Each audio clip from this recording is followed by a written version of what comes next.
முன்னொரு காலத்தில் ஒரு காட்டின் எல்லையில் பெரிய குளம் ஒன்று இருந்தது. அந்த குளத்தில் நிறைய மீன்கள், நீர்வாழ் இனங்கள் என அனைத்தும் வாழ்ந்து வந்தன.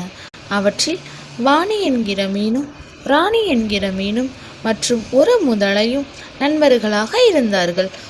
மூவரும் எந்த ஒரு பயமும் இல்லாமல் சந்தோஷமாக வாழ்ந்து வந்தார்கள். அவர்கள் மகிழ்ச்சியை கெடுக்கும் விதமாக ஒரு நாள் மாலையில் 2 மனிதர்கள் குளம் அருகே வந்தார்கள்.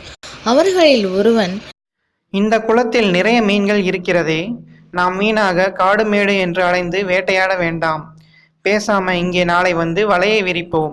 மாட்டிக்கொள்ளும் மீன்களை விற்று பணம் சம்பாதிக்கலாம்.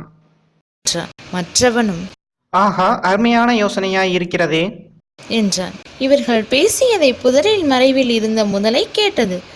பின்பு இந்த விஷயத்தை தன் நண்பர்களான ராணி மீன் மற்றும் வாணி மீனிடம் சொன்னது. இது நாள் வரை பிரச்சனையே இல்லாமல் வாழ்ந்து வந்த நண்பர்கள் இந்த மனிதர்களால் பெரிய ஆபத்து வந்துவிட்டதே, என்ன செய்யலாம் என்று யோசித்தன. ராணி மீன் எப்பொழுதும் வருமன் காத்து கொள்ளும் மனம் படைத்தது. எனவே ராணி மீன், நாளை கண்டிப்பாக அவர்கள் இங்கே வருவார்கள். அதனால் நாம் கீழுள்ள செடி மற்றும் பாறைக்கு அடியில் ஒளிந்து கொள்வோம். அவர்கள் மீன் பிடித்து கொண்டு போன பின்பு மேலே வரலாம் என்று யோசனை சொன்னது. இந்த யோசனையை ஏற்றுக்கொள்ளாத வாணி மீன், அவர்கள் சும்மா சொல்லிவிட்டு போயிருப்பார்கள்.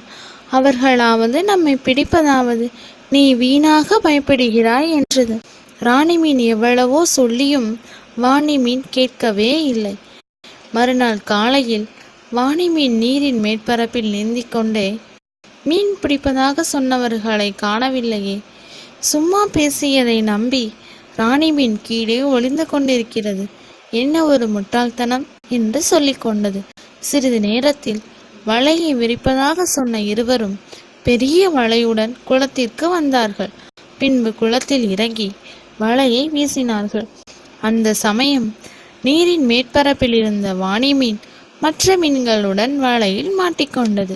அப்பொழுது தன் தவற்றை உணர்ந்த வாணி மீன் ராணி மீனிடம், உன் யோசனையை கேட்காமல் தவறு செய்துவிட்டேன், என்னை எப்படியாவது காப்பாற்று நண்பா என்று கெஞ்சியது. ஆனால் ராணி மீனோ உதவி செய்ய முடியாத நிலையில் இருந்தது. இதை பார்த்த முதலை மீன் பிடித்து கொண்டிருப்பவர்களை தாக்க நீந்தி சென்றது. முதலை வருவதை கவனித்த ஒருவன், முதலை தாக்க வருது, ஓடு நண்பா ஓடு என சொல்லியவாறே கரைக்கு ஓடினான். இதை கேட்ட மற்றவனும் வலையை அப்படியே குளத்தில் போட்டுவிட்டு கரைக்கு ஓடினான்.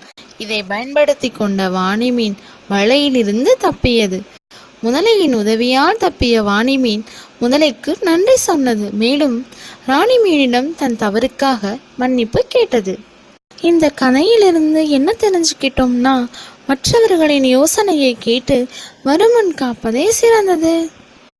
புது புது கதைகளுக்கு எங்களுடைய சேனலை மறக்காம சப்ஸ்கிரைப் பண்ணுங்க.